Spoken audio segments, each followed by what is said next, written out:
Saludos amigos, bienvenidos. Les habla Gabriel Andrade. Yo estoy en Dubái. Eso que está atrás no es Dubái, es el puente sobre el lago de Maracaibo. Pero allá en Maracaibo está un querido amigo, Juan Carlos Morales Mansur, historiador, profesor, colega mío de hace muchos años y además de eso, sobre todo, gran amigo mío. Saludos Juan Carlos, bienvenido. Saludos, gracias. Bueno, te invito, Juan Carlos, para conversar sobre la independencia zuliana, porque este es un tema que aparece de vez en cuando, ¿no? En el tapete político y la gente no conoce la historia. Y claro, en los últimos tiempos, yo supongo que por los apagones, está empezando a resurgir otra vez esta idea de que, cónchale, a lo mejor al Zulia le iría mejor con un rumbo propio, ¿no? Y claro, a los chavistas en Caracas eso no les gusta, ¿no? Eso lo ven como traición y tal. Y entonces siempre hay los chavistas bobos, los estúpidos, que salen a decir, no, que eso es el imperio, el que tiene la mano pelúa metida para hacer que el Zulia se separe. Y claro, con eso lo que esos chavistas hacen es desconocer o por lo menos minimizar la tradición de sentimiento independentista que ha habido en el Zulia, que no es una cosa reciente. Y tú como historiador has hecho una gran labor en hacer un arqueo de lo profundo que realmente es el sentimiento independentista en el Zulia y que ha habido varios intentos de declaración de independencia del Zulia, ¿no? Entonces cuéntanos un poco cómo empieza todo esto y si quieres pues remóntate incluso a tiempos de antes de la independencia de Venezuela, a tiempos coloniales. ¿A quién pertenecía el Zulia y cómo es que este descontento empieza a surgir? Bueno, lo que era el Zulia, lo que era la antigua provincia de Maracaibo, siempre estuvo escrita al virreinato de la Nueva Granada. Y solamente será en 1777, cuando se crea la Capitanía General de Venezuela, que el territorio de la provincia de Maracaibo, que en ese tiempo incluía Mérida, Táchira y Trujillo, pasará a formar parte de Venezuela. Es de destacar algo importante, que cuando se da esta unión de la administrativa de la antigua provincia de Maracaibo, Mérida de la Grita a, a la gobernación de Venezuela, a lo que era la Capitanía General, los vecinos de Maracaibo, los notables, elevaron una queja porque ellos querían seguir perteneciendo a al virreinato de la Nueva Granada. Ellos no querían ser parte integrante de la gobernación de Venezuela. Elevaron una queja ante las autoridades españolas, pero la queja no tuvo eco. Y entonces aquí empezó pues una actitud que se va a repetir con el tiempo, de ansias de separación de lo que era Venezuela, y también una situación especial en la cual los notables siempre van a manifestar sus deseos de no ser parte de lo que era o lo que sería Venezuela. Nosotros en la colonia pertenecíamos, como te dije, a esa provincia de Maracaibo, Mérida de la Grita. La capital estaba en Mérida, pero por motivos estratégicos, técnicamente, el gobernador de esa provincia residía en Maracaibo por la facilidad para las comunicaciones, etcétera, siendo que era la capital Mérida. Y Maracaibo era, como todos sabemos, un centro comercial muy importante, porque todos los productos que venían del norte de Santander en Colombia y de los estados andinos, y de paso la ciudad de Gibraltar en el sur del lago de Maracaibo, eh, salían al exterior por Maracaibo, por el puerto de Maracaibo. Entonces Maracaibo fue configurándose como un polo de desarrollo, aunque en realidad por esta actividad portuaria, no especialmente por su tierra, porque Maracaibo sabemos que aquí lo que hay es tierra seca, pero la actividad portuaria era una actividad muy importante y Maracaibo siempre va a tener una preponderancia. Ahora bien, cuando ocurren los hechos de 1810, No, que no, el pero ya rey va, no, no, no, usurpador, no, no, no nos adelantemos, porque te quería preguntar. Entonces tú ok, me dices que en 1777, cuando se crea la Capitanía General de Venezuela, a Maracaibo la incluye en ese lote, pero antes de eso la capital era Bogotá, porque si estaba en el virreinato de la Nueva Granada, digamos que se le rendía cuenta a Bogotá. claro, se le rendía cuenta a Bogotá. Claro. A través de Mérida, que era técnicamente la capital, pero se le rendía cuenta a Bogotá y pertenecíamos a esa división administrativa con sede en la capital de la que es hoy Colombia. Ajá. Cuando esta Eh, decisión se toma, que me imagino que se toma desde Madrid, porque supongo que esto era parte de las llamadas reformas borbónicas, ¿no? Que es cuando se creó la Capitanía General de Venezuela, digamos que para apretar un poco más el control bajo Carlos III, supongo, ¿no? Que era el rey en aquella época. ¿Se les preguntó, se les consultó a los maracaiberos o esto fue algo así a lo bravo, a lo arrecho, pues? no, fue algo, una decisión del gobierno español, bueno, tú sabes, de la corona española, porque nosotros nunca pertenecimos a España. Hmm. Cuando decimos no, las colonias españolas, primero no fuimos colonia, nunca fuimos colonia de ellos. Éramos una parte de España, que no era colonia. Eran virreinatos adscritos a la corona española, no al Estado español. Ellos tomaron la decisión de adscribir esta provincia de Maracaibo, Mérida y La Grita al territorio de la Capitanía General recién formada, que incluía incluso en esa época Trinidad y Tobago. Fue arrebatada por los ingleses y por supuesto esto trajo bastante molestia por parte de los maracaiberos. Sin embargo, las quejas no tuvieron efecto y entonces seguimos de una u otra manera unidos a la Capitanía General, siempre teniendo pocas relaciones con Caracas y más con Con Bogotá Bogotá, y con claro. el sur de Colombia y con los estados andinos. Claro, y estas quejas llegaron directamente al rey, o sea, el rey Carlos III sabía de este problema.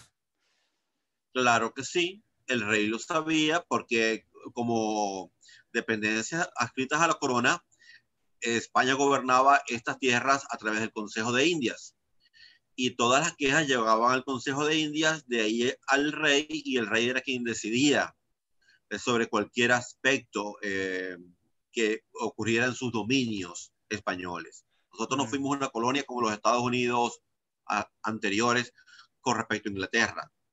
Éramos virreinatos adscritos a la corona española con virreyes que representaban al rey.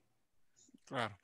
Bueno, ahora sí cuéntame de cuando ocurren los pronunciamientos de 1810 y el famoso 19 de Sí, abril de 1810. ¿Cuál es la postura de Maracaibo frente a ese movimiento independentista? bueno, cuando ocurren los hechos de 1810, sabes que ocurren precisamente por lo que te estaba contando ahora. Si América estaba sometida a la autoridad del rey, no del Estado español, obviamente cuando en España se instala un rey usurpador que no tiene legitimidad, en este caso José I Bonaparte, las provincias dijeron, ¿qué vamos a hacer? No podemos someternos a los designios de un rey usurpador que no tiene legitimidad y para nosotros no es rey. Y claro, un poco fue también el hecho de tomar estos hechos ocurridos en España como una vía de separación, porque ya los criollos querían separarse, pero esa fue la excusa perfecta. Lo cierto es que cuando ocurrieron los hechos de 1810, que fue un hecho prolegómeno de la independencia, eh, la provincia de Maracaibo no participó en ese proceso. Y entonces, a raíz de eso, Mérida, los estados andinos, se separaron de Maracaibo y apoyaron en la causa revolucionaria en ese tiempo, la conformación de una junta conservadora de los derechos de Fernando VII, a la cual se adhirieron los estados andinos y nos dejaron solos. E incluso cuando los delegados de Caracas llegaron a Maracaibo para convencer a las autoridades españolas a unirse a ese movimiento, fueron apresados por las autoridades maracaiberas. Cuando se dio la independencia en 1811, que se dio verdaderamente la independencia, no fue en el 10, sino en el 11, Maracaibo tampoco va a participar. Y Maracaibo se mantendrá fiel a la corona española. A partir de ese momento, incluso se dan gestiones a través de un maracaibero muy brillante llamado José Domingo Ruz, quien será delegado de Maracaibo ante las cortes establecidas en Cádiz de 1812, en el que este señor propondrá a las Cortes que Maracaibo se convierta en una capitanía general independiente de cualquier división administrativa del continente, de las que no se habían revelado, por supuesto. Tampoco tendrá eco esta petición de este representante maracaibero ante las Cortes de España. Pero eso refleja, la posición de Ruz refleja el sentir de la élite de Maracaibo, que nunca quiso depender de Caracas bajo ningún concepto. Y así nosotros mantendremos la lealtad a España hasta 1821. Ese es José Domingo Ruz.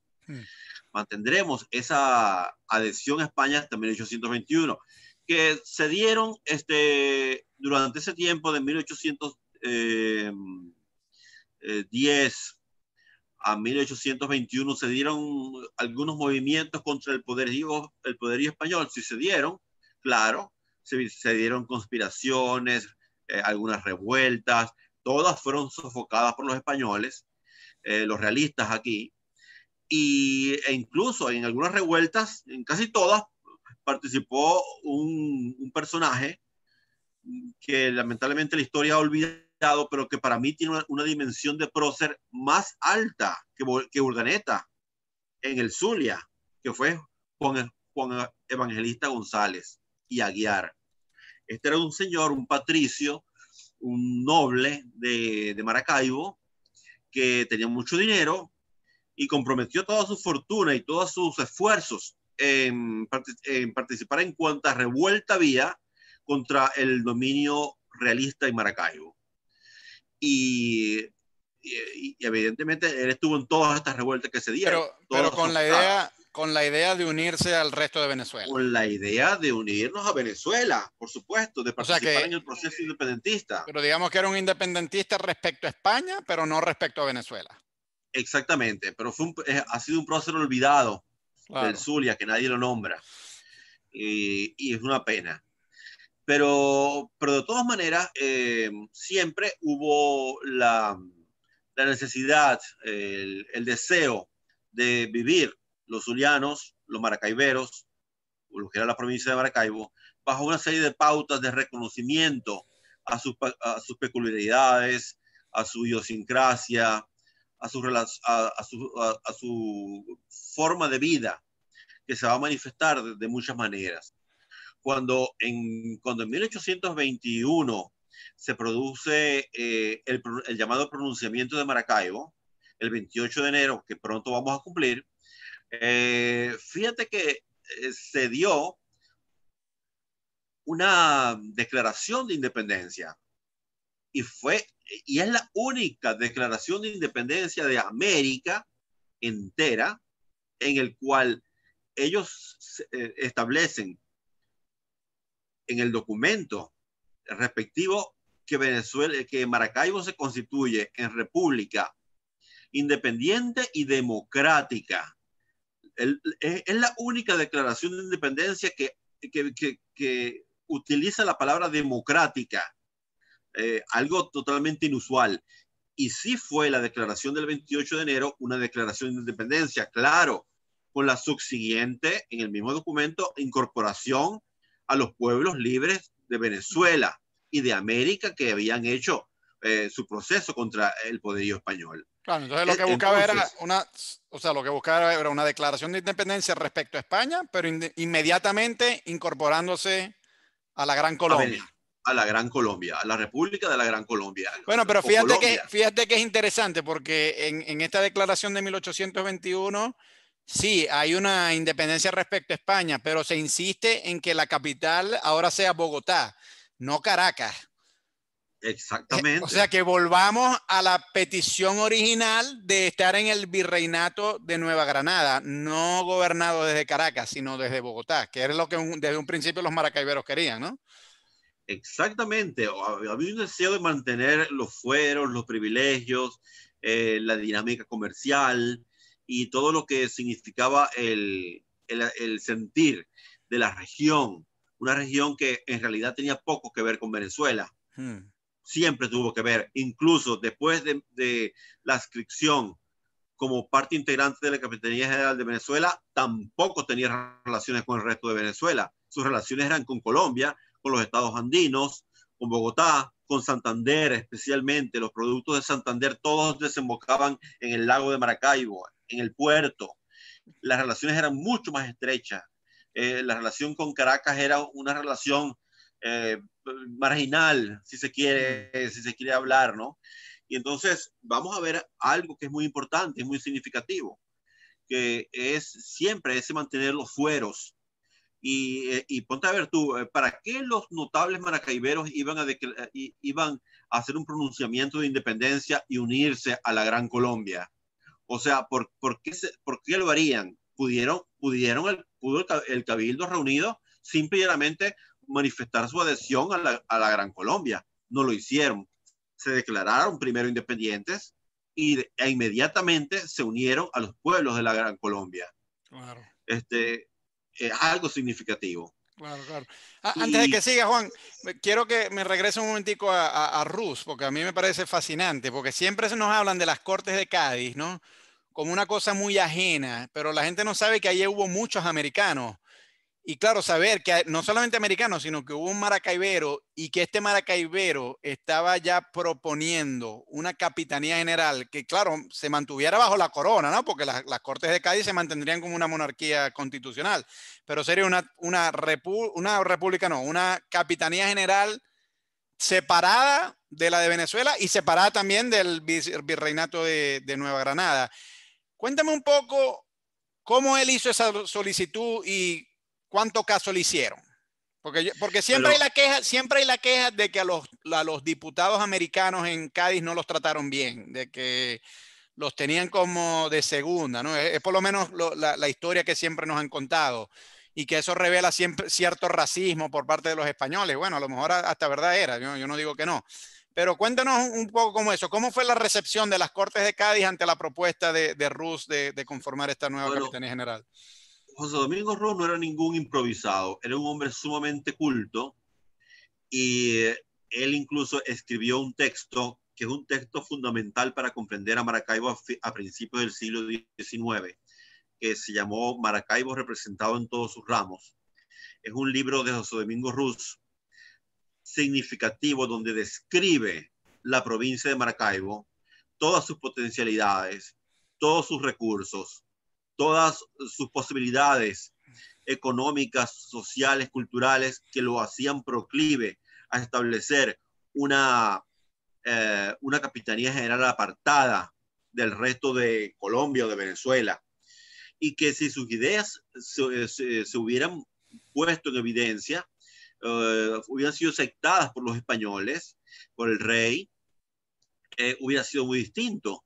Pues si se hubiera quedado una capitanía general, te aseguro que hubiese sido la parte de Maracaibo, la provincia, bastante custodiada y militarizada por los españoles, teniendo en cuenta que esa era una capitanía general nueva que representaba sus intereses y era una zona sumamente rica para ese tiempo, por lo menos en tierras al sur del lago y también por el comercio.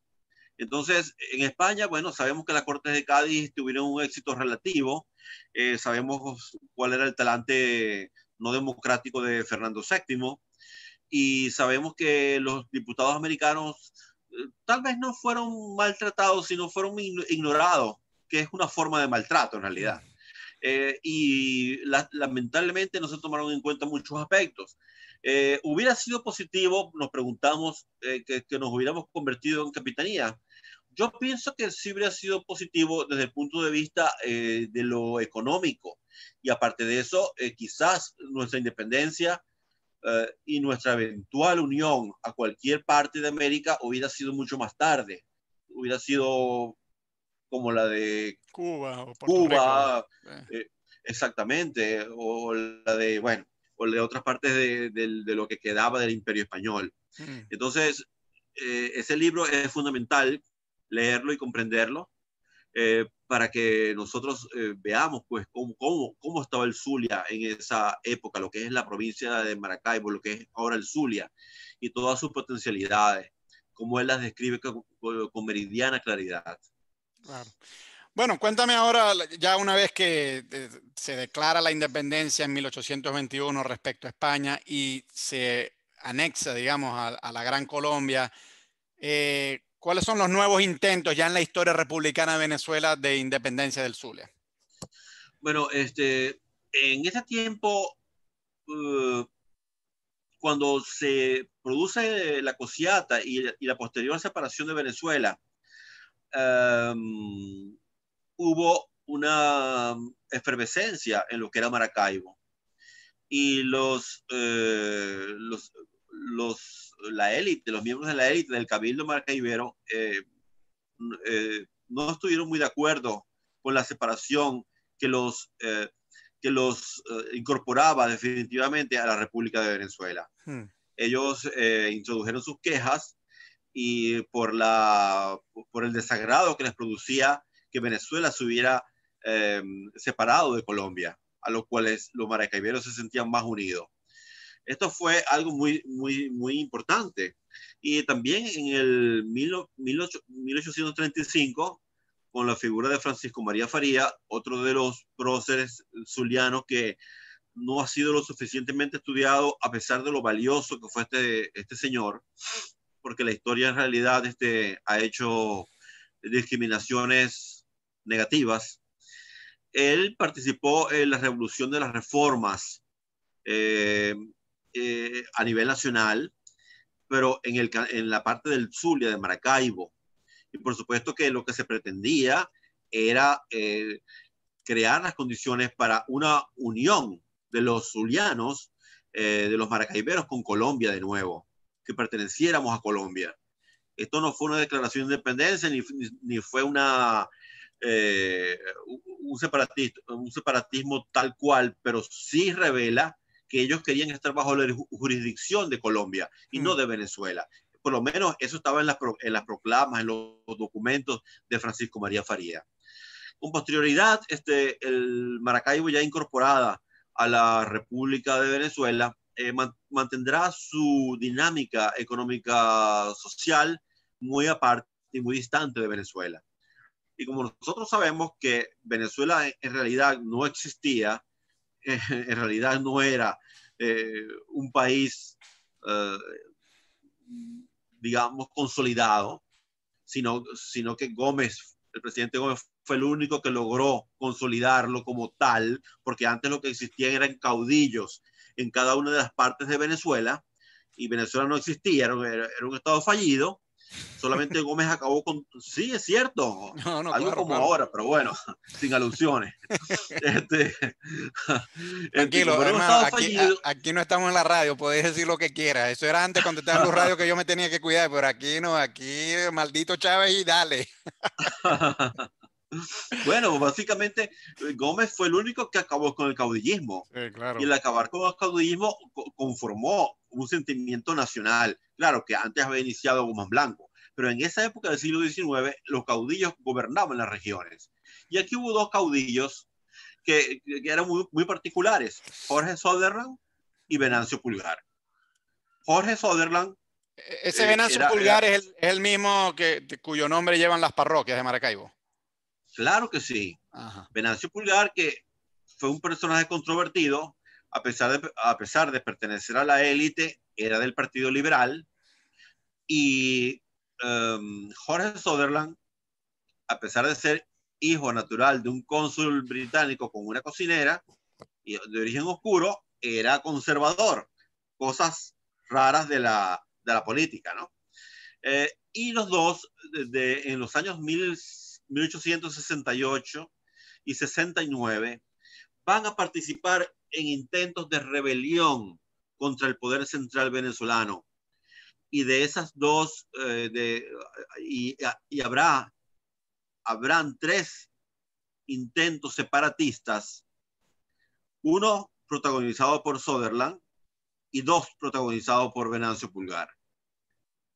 Pero Ellos, digamos por separado, no fue que los dos se pusieron de acuerdo en una sola no, rebelión.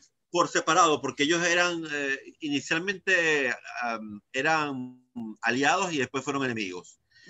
Y Sutherland planteará la soberanía, los dos, Pulgar y Sutherland, plantearán en esas declaraciones de independencia la reasunción de la soberanía que se había, entre comillas, delegado al poder nacional. Recuerda que Venezuela, lamentablemente, lamentablemente lo digo, ¿no? Pero siempre fue una república federal de nombre, ¿no? Y se supone que dentro del federalismo las provincias tenían su autonomía, cosa que el gobierno central nunca, ni en el pasado ni en el presente lo hace. Ha respetado eso. Se intentó en los gobiernos de la Cuarta República crear comisiones para la descentralización del Estado, que todos sabemos que se crearon y fueron muy positivas, pero todo eso acabó en los últimos 20 años. Lo cierto es que en esas declaraciones de independencia de 1868 y 1869, se va a pedir aquí, se va a proclamar que se reasume la soberanía nacional que se había delegado en el poder central. E incluso es tan formal este aspecto que ellos tratan que se envían comunicaciones a todos los cónsules representados en Maracaibo, dando cuenta de la declaración de soberanía, de independencia. Fue algo serio. Pero ¿qué ocurrió? Que cada vez que se daba una de estas declaraciones, el poder central venía y por la fuerza hacía que se revirtieran los hechos. Pero si tú lees esas declaraciones de independencia, tú ves que es algo claro y evidente que quieren tomar el poder de nuevo. Aunque algunos autores que nunca del centro digan que no fue así, en realidad tú lees el texto y no hay que ser abogado para ver qué es lo que pretendían ellos. Sin embargo, eso fue en 1868-69. Pero ya en 1856 hubo un gobernador de Santander, del norte, llamado Vicente Herrera, que él planteó que se debería conformar un estado independiente en todo lo que era Santander, los estados andinos de Venezuela y Maracaibo. Y esa fue una propuesta que incluso él envió a los ayuntamientos de toda la región. Por supuesto que se le costó el cargo, ¿no? Esos deseos de separatista. Pero fíjate que germinaba una idea, porque esa región que te estoy diciendo es una región con una especial imbricación, una especial modo de participar de la economía y de tener una dinámica distinta al resto de Venezuela y hasta de Colombia. Entonces, estas fueron las declaraciones de independencia del siglo XVIII, pero todavía la cosa no va a quedar así. Bueno, ya va, espérate un momentico, porque te quería preguntar algunas otras cosas. ¿Qué les pasó a Sutherland y Pulgar? ¿Los mataron? ¿Los pusieron presos?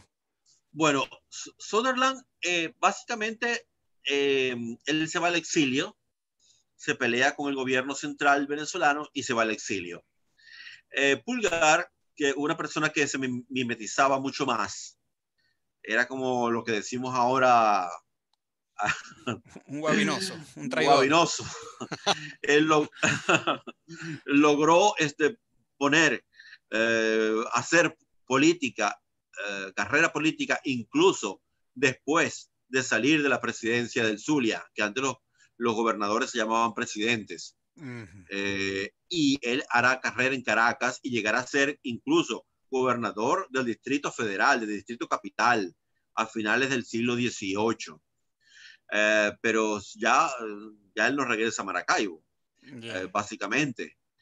Y los dos, digamos que son como caudillos, o sea, que el estilo político de ellos era el caudillismo, pues, o sea, un líder carismático con las montoneras. Claro que sí, y claro, más primitivo me parece a mí Sutherland, ¿no? pero más hipócrita en sus aspectos me parecía Pulgar. Además, Pulgar participó en muchos hechos reprobables que la historia está estudiando. Por ejemplo, su enemistad con la gente de Perijá, que lo llevó a cometer matanzas en esa región, que todavía son recordadas por los perijaneros. Porque que le prenda fuego a la villa entera no es un acto que se olvide en 5 o 6 generaciones. Decir el nombre de Pulgar en Perijá no es grato. Y obviamente Sutherland era mucho más volátil, más primitivo, pero me parece un poco más sincero, aunque la historia siempre ha reconocido a Pulgar y no ha reconocido a Sutherland, a pesar de Claro. que ambos participaron en el proceso de independencia. Quizás la historia también ha sido un poco elitista. Pulgar pertenecía a la aristocracia, Sutherland no. Y sabemos que la historia la escribieron por mucho tiempo miembros de la élite. Claro. Y en estos movimientos de Sutherland y Pulgar, ¿había alguna mano peluda foránea metida ahí? O sea, porque por ejemplo, cuando ahorita que estamos volviendo a hablar de la independencia, los chavistas, y pienso por ejemplo un tipo que escribe aporrea cada rato sobre esto, Roberto López, uno que era profesor de la Universidad del Zulia. Ese Roberto López, Amigos, sí. bueno, amigo tuyo, amigo mío, no sé, yo nunca lo he tratado, pero lo que escribe me parece, o sea, creo que es muy cuestionable. Y entonces él a cada rato dice, no, porque los movimientos independentistas son la mano de Estados Unidos que está detrás de eso. Y yo me pregunto Bueno, si en los movimientos estos independentistas del siglo XIX había algo de verdad en eso, había intereses foráneos que querían la fragmentación de Venezuela para dominarla más. yo no lo creo que hubiesen movimientos foráneos en esas declaraciones de independencia. No lo creo. Eh, ¿Hay evidencia, pienso que algún documento que permita suponer eso? en el siglo XIX no. Fue simplemente obra del caudillismo regionalista que hacía que estos caudillos fueran prácticamente independientes en las zonas que gobernaban. Y estos caudillos, los del Zulia, Sutherland y Pulgar, se rebelaron ante el poder central. Y en realidad quisieron reasumir la soberanía que en 1821 eh, los, los, los, el cabildo había delegado en el poder central. Entonces, no creo que aquí hubiese una mano extranjera. Sí la hubo en los años 20, en la época petrolera del Zulia, cuando lo que era el Zulia era la mayor zona productiva de petróleo de Venezuela y del mundo. Ujú. Y si hubo un plan que fue liderado en los años 20 por un señor Buckley, su apellido, que era un directivo de una de las transnacionales petroleras estadounidenses. Y él ideó un plan para independizar el Zulia de Venezuela. Un plan que contó con toda una serie de requisitos y de fortaleza en su planteamiento como tales. Ujú. Incluso en el Vaticano se guarda copia de esos manejos, porque los nuncios vaticanos informaban perfectamente a su gobierno de lo que ocurría aquí. Ujú. Y en ese tiempo, básicamente, se intentó eso, pero fue más que todo un intento que no cuajó y no cuajó por un motivo muy razonable, que el gobierno de Juan Vicente Gómez, dueño y señor de Venezuela, tenía las más perfectas relaciones con los Estados Unidos. Si no las hubiera tenido, sí se hubiera dado un plan patrocinado por los Estados Unidos. Pero antes de este movimiento, no quiero dejar de mencionar que después de las independencias de Sutherland y Pulgar, en los años 70, 80 y 90 del siglo XIX, los intelectuales zulianos siempre hablaron, defendieron, escribieron y propiciaron la autonomía del Zulia. Fue la única región de Venezuela que siempre tuvo entre sus personeros las ideas de autonomía reflejada en una constitución federal que no se respetaba en Venezuela y que el Zulia siempre las esgrimió como parte integrante de su pertenencia a Venezuela. Mire que hay un libro que nosotros tenemos colgado, por cierto, en la página, en la web de la Academia de la Historia del Zulia, que te invito a verla. En la parte de publicaciones hay un libro que se llama Por la Autonomía, de 1890. Escriben 1890-94, no recuerdo ahorita. En esa época incluso, tú ves todos los grandes hombres intelectuales de la época que escriben y todos escriben a favor de una autonomía que raya la independencia. Y recuerda también que siempre hubo problemas con respecto a los controles que ejercía el gobierno central.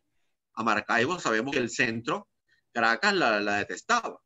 Ya Guzmán Blanco nos llamaba el pueblo de pescadores. Pero también es cierto, así nos decía, pero también es cierto que el Zulia siempre protestaba para tener el control de los ingresos por concepto de aduana que recibía, que eran muchísimos.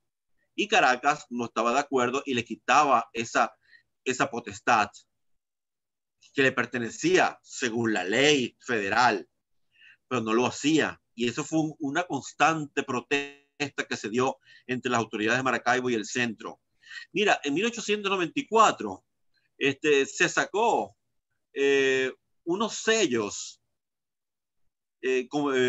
postales que decían Estado Soberano del Zulia y que el gobierno de Caracas enseguida los mandó a quitar. Yo tengo incluso 2 sellos de eso, pero los mandó a sacar de circulación, los sellos del Estado Soberano del Zulia, así se llamaba. Entonces siempre hubo esa diatriba entre el gobierno central y el gobierno nacional. Es lo que muchos han llamado como el regionalismo, que no era más que una reivindicación de una autonomía que se había ido ganando o que tuvieron en el transcurrir del tiempo. Ahí tengo el sello atrás del cual me estás hablando. Ese es el sello, ¿cierto? Estado Del Soberano del Estado Zulia. Soberano del Zulia. Sí.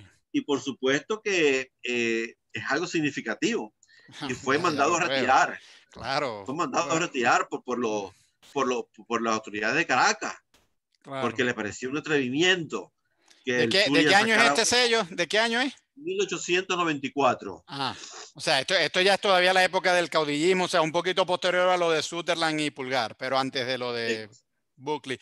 Este hombre Buckley que surge en la época de Gómez, del cual me estabas hablando ahorita, ¿para quién trabajaba él? Porque si tú me dices que Gómez tenía buena relación con Estados Unidos, entonces uno puede presumir que el gobierno de Estados Unidos no fue el que envió a Buckley. Entonces, ¿quién era el que No, estaba detrás de Buckley?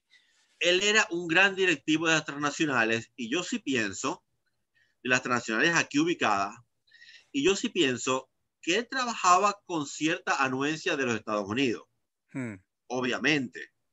Pero los Estados Unidos siempre actúan de una manera Sutil. no ética Ajá, cuando sus intereses claro. son verdaderamente vulnerados.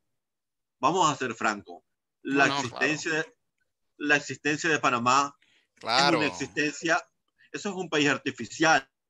Ellos alegan que en 1821 hubo una declaración de independencia de ellos, que tal y cual no. Eso fue algo, en Panamá no había sentimiento independentista. Lo que pasa es que a los Estados Unidos les interesaba el canal de Panamá y entonces ellos buscan la independencia de Panamá por eso. Pero lo del Ellos, Zulia es distinto, Juan Carlos, ¿verdad? Porque, o lo del sea, lo del Zulia es Zulia distinto, pero es mucho más legítimo el caso zuliano, claro, porque si hay un sentimiento es real. legítimo, es un sentimiento real, pero también es cierto que si los Estados Unidos estaban detrás de Buckley para lo que era una declaración eventual de independencia y la protección de Estados Unidos, yo pienso que en el fondo no les interesaba. ¿Por qué? Porque el gobierno del presidente Gómez sabemos cómo actuó con respecto a los Estados Unidos. Las empresas de Estados Unidos y otras europeas tenían toda la ganancia por la explotación petrolera y le daban un pequeño impuesto al gobierno, un pequeño impuesto que era millonario, que le permitió a Gómez unificar el país construyendo carreteras por toda Venezuela y le permitió pagar la deuda externa que venía arrastrando Venezuela desde 1811 y le permitió muchas cosas que hicieron entrar más o menos a Venezuela a cierta modernidad. Pero básicamente no había necesidad. Si el gobierno de Gómez hubiera sido un gobierno como los gobiernos de Colombia, que se enfrascaron en negar la presencia de los estadounidenses en el Istmo de Panamá, le aseguro que el Zulia se hubiera independizado. Sería otro cantar. Seríamos otro Kuwait, Sí. seríamos otro Kuwait, Otro Dubái, otro Dubái. otro Dubái. Y bueno, y en ese caso yo no habría tenido que venirme para acá. No, te hubieras quedado con Sí, nosotros. sí. Bueno, volverás. Bueno, no, claro que sí, claro que sí. Y además, con todas estas cosas que me estás diciendo, la verdad es que, o sea, yo ciertamente suscribo todo lo que has dicho, porque sí creo que hay, o sea, es que cuando uno viaja al resto de Venezuela uno se da cuenta, no, esta gente no es como nosotros. Y en cambio, cuando tú vas a Colombia, por lo menos culturalmente, yo sí me he sentido más cercano a Barranquilla, a Cartagena, que a Caracas Sí, o a Cumaná. es totalmente cierto. Sí. Mira, todas estas cosas que tú me has estado comentando, Juan Carlos, son para mí un poco lejanas, porque, bueno, Venancio Pulgar, sí, un personaje por ahí que yo lo había escuchado porque, bueno, la parroquia, pero yo no sabía bien quién era hasta que tú me lo estás señalando o en tus libros, ¿no? Pero hay un episodio que yo sí recuerdo, porque ya yo estaba en la universidad en el año de 1999, que fue cuando un alcalde de Cúcuta, creo, volvió a la vieja idea de los 1800 de que el Zulia se debe separar de Venezuela, pero también incorporar a Santander. Cuéntame cómo fue ese episodio, quién era ese Ese, tipo. ese Y, episodio quiso emular a Vicente Herrera en 1858, que planteó lo mismo. Aquel había sido un gobernador de Santander, este era un alcalde de Cúcuta.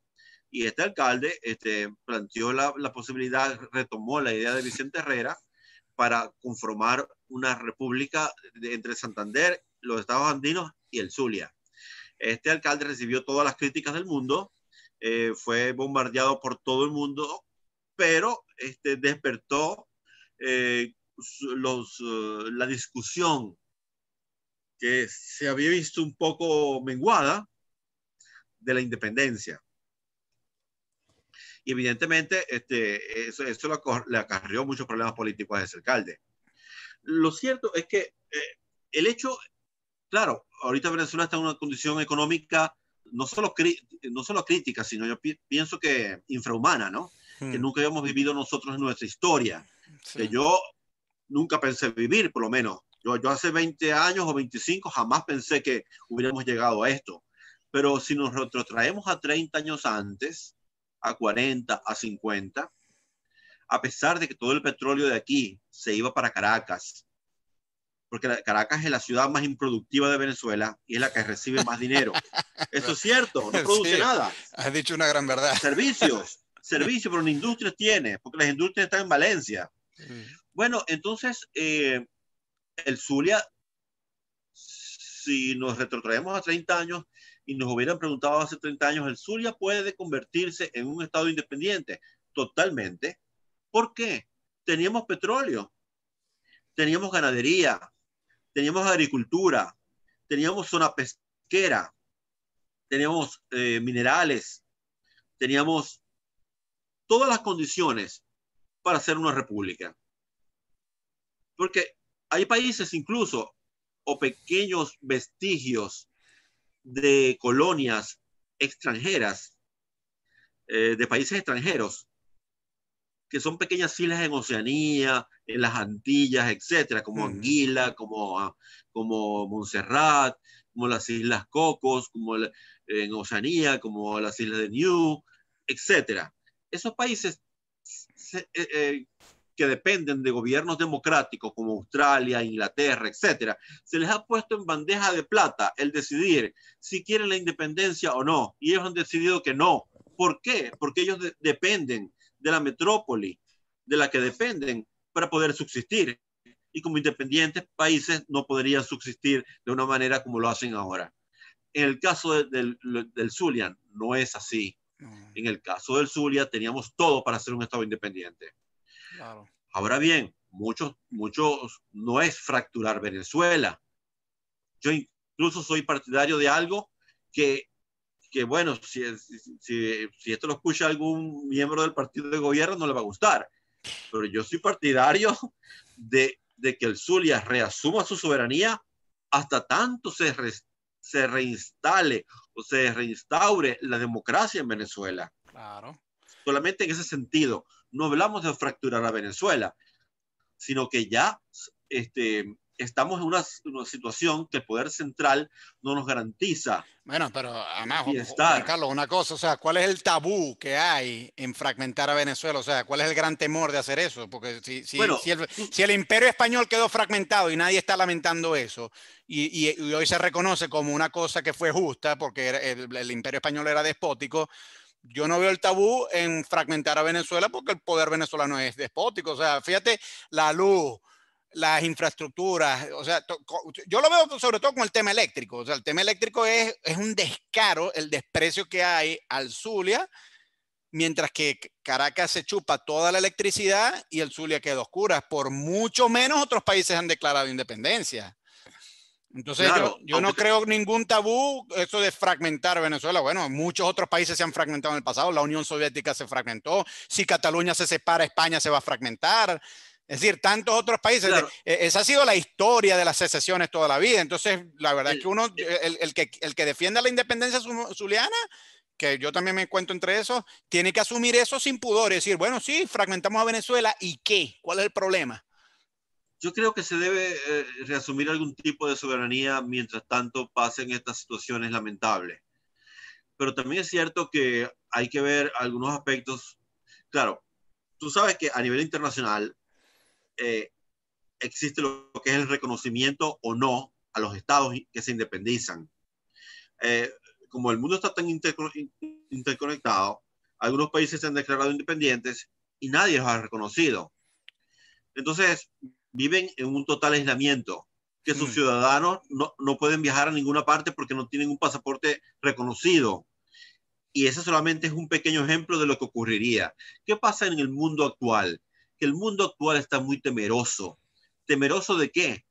De los nacionalismos. ¿Por qué crees que España ataca o atacaba con Rajoy? Porque ahora, los que están ahora en España son le coquetean mucho el separatismo catalán. Pero ¿por qué antes el gobierno de Rajoy fue tan agresivo con los independentistas? Claro, porque si se da un hecho de esa naturaleza, se da un efecto dominó. Fíjate lo que ocurrió en Yugoslavia. Se separa Bosnia, Croacia y se conformaron 8 países de lo que era uno. Ok, Yugoslavia nunca debió existir porque era un país totalmente diverso. Checoslovaquia tampoco debió existir, ahora están separados. Incluso la muy democrática Inglaterra permitió el referéndum de independencia Escocia, de Escocia. claro. Es que yo digo que los ingleses son perfectos. O sea, que ellos permitan un referéndum Hmm. para que una región se vaya. Incluso con el Brexit y la salida definitiva de Inglaterra, se ha vuelto a plantear en Escocia otro Hmm. referéndum porque no están de acuerdo con las condiciones económicas en las que caerán por culpa de los nacionalistas que auparon el Brexit. Pero lo que digo yo es que a nivel internacional, un reconocimiento de la independencia del Zulia, por ejemplo, y menos a nivel latinoamericano, sería, quedaríamos totalmente aislados. Bueno, Pero cuando hay mucho dinero y mucho beneficio económico, esas cosas se subsanan un poco. Pero igualmente, el efecto dominó es lo que temen los gobiernos del mundo, todos, los grandes y los pequeños. Mira que bueno, solamente 3 países en el mundo permiten en su constitución la secesión. Solamente 3 pequeños países, Suiza, Liechtenstein y San Cristóbal y Nevis. Los únicos 3 países del mundo que permiten que sus partes puedan independizarse. Entonces, eso es algo que es significativo. Todos los demás no, porque temen ese efecto dominó. bueno, pero, o sea, sí, yo estoy de acuerdo en que el efecto dominó puede ser un peligro para algunos países, pero bueno, ese efecto dominó fue el mismo efecto dominó de 1810 y nadie se queja de que lo que empezó en Caracas se extendió a Buenos Aires, a Ciudad de México, a Bogotá. Es decir, yo creo que hay una cierta mezquindad de mucha gente al decir, Pero estuvo muy bien que nos separar, que las repúblicas americanas se separaran de España, pero hasta ahí. Entonces, cuando dentro de esas repúblicas hay descontento, no, ahí la independencia no es legítima. No, eso no es ser honesto. O sea, si la independencia es legítima en algunos casos, dentro de las nuevas entidades también hay reclamos legítimos y por ende, yo creo que también tendrían legitimidad en la independencia. Juan Carlos, antes de irnos, porque ya llevamos una hora, pero no quería irme sin preguntarte una cosa. ¿Dónde está la frontera entre lo legal y lo ilegal en estas cosas que estamos discutiendo? ¿Alguien puede salir en la televisión venezolana y decir, yo quiero la independencia para el Zulia? ¿Eso es un delito? ¿No es un delito? ¿Cómo se es un maneja eso? delito. Es un delito. ¿Sabes por qué? Porque la Constitución venezolana, tanto la del 61 como las anteriores y como la del 99, establecen que Venezuela textualmente es una república única e indivisible. De ahí se deduce que cualquier persona o grupo que pretende la independencia está contra la ley. Recordemos que en el Zulia hubo un partido o un grupo llamado Rumbo Propio, debiste oír hablar de él, de Sí, ese sí, grupo, claro. Sí, sí. que ellos lo que pretendían era una gran autonomía, ni siquiera la independencia. Y al director de Rumbo Propio Sí, lo Néstor acusaron, Suárez. Néstor Suárez, lo acusaron, tiene todavía varias causas abiertas en fiscalía. De esas causas que quedan por allí, que se meten para asustar y quedan por años por allí, por años y por años, ¿no? Pero lo hicieron. Tenía como 3 denuncias en fiscalía investigándolo, porque él planteaba una autonomía del Zulia. Nosotros, yo pienso que debemos pedir una autonomía amplia, hacer de verdad un Estado federal. Eso no lo vamos a lograr con este gobierno. No lo tuvimos en los gobiernos anteriores de la República y no lo tuvimos desde 1811 que se crea la República de Venezuela. ¿Por qué? Porque el poder central siempre dominó y nunca se estableció un federalismo. El federalismo de Estados Unidos, que antes era confederal, pero no les convino por la guerra de secesión y cambiaron a federal, sí es un federalismo bueno, eh, adecuado, es ostensible, visible. Los federalismos de México o de Venezuela, que son dos repúblicas federales, y también Argentina, es una falacia. Es una falacia, es un decir, pero no se da en la práctica, porque el federalismo implica una serie de requisitos que hay que cumplir de autonomía interna que no se dio en Venezuela ni en estos países que te he mencionado.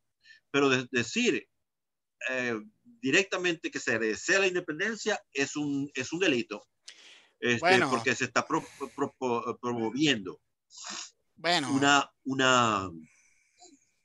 Sí, pero lo que pasa es que a mí lo que me parece es que es una ley injusta, o sea, porque eso dice, está cerrada la posibilidad a discutir ese tema. Entonces, ajá, pero cuando un reclamo es legítimo, ¿cuándo entonces vas a Bueno, poder tú yo expresar la pienso que el reclamo, opinión?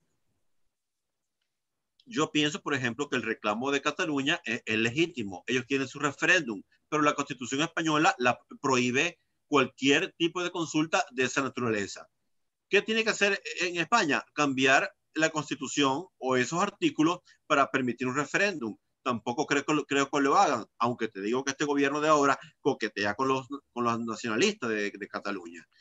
¿Qué hizo Inglaterra? Ellos no tienen constitución, pero permitieron la independencia. Quizás ellos sabían que no iba a prosperar mucho, pero que 44% de la población quiera la independencia es algo importantísimo. Y quién sabe qué pasará luego. De todas maneras, Claro. sabemos que Inglaterra y Escocia fueron países unidos solamente por cuestiones sucesorales, de dinastías. Esos eran dos países separados.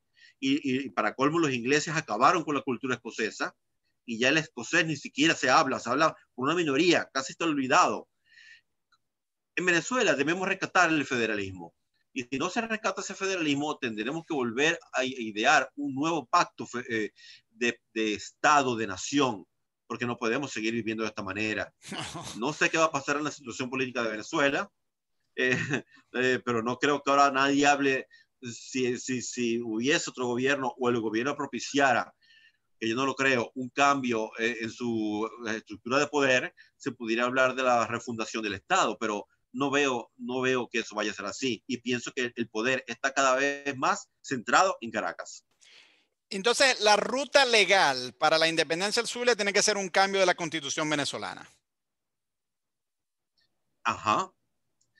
Si Por lo eso no menos se para hace, permitir, si eso no se hace, no hay forma legal de alcanzar la no independencia hay forma zuliana. legal por la indivisibilidad de la República. Bueno, pero yo también, Entonces, a mí también ninguna me parte, parece que, o sea, cuando la Capitanía General de Venezuela se separó de España, eso era legal en el marco español, eso era ilegal en el marco del Imperio Español. Pero bueno, España al cabo de los años tuvo que dar el brazo a torcer y decir, bueno, es un hecho consumado. Pues sí, se rompió la ley, pero ya lo tenemos que admitir, pues. Y claro, así es como muchos movimientos secesionistas funcionan. Entonces, bueno, quienes realmente se planteen la independencia zuliana, y yo sí simpatizo con ellos, pues la alternativa va a tener que hacer plantear un mecanismo ilegal, una declaración que por la vía de los hechos se imponga y con el paso del tiempo se aceptará como hecho consumado, pues. es que lo que pasa es que a diferencia de Cataluña, por ejemplo, nosotros no tenemos una fuerza armada autónoma. Hmm. Eh, tenemos fronteras con Venezuela, tendríamos fronteras con Venezuela que son bastante, que son muy frágiles, seríamos de fácil invasión. No creo que ningún país de América nos apoyaría, aunque a algunos les gustaría la idea, no creo que ninguno nos apoye por la cuestión que te digo del efecto dominó. Hmm. Eh, entonces, tendríamos unas situaciones estratégicas que si no contamos con un gran apoyo internacional, no podríamos hacer nada. Claro. Sí, sí, bueno, ya esas dificultades logísticas, por supuesto que están ahí. Bueno, Juan Carlos, he aprendido muchísimo en esta Bueno, no, conversación gusto, contigo y espero que podamos seguir conversando en una futura ocasión sobre por tantos otros temas supuesto. como lo hemos hecho a través de los años. Un saludo, ¿ah? Y enhorabuena. Un saludo y abrazo, cuídense. Claro que sí. Hasta luego.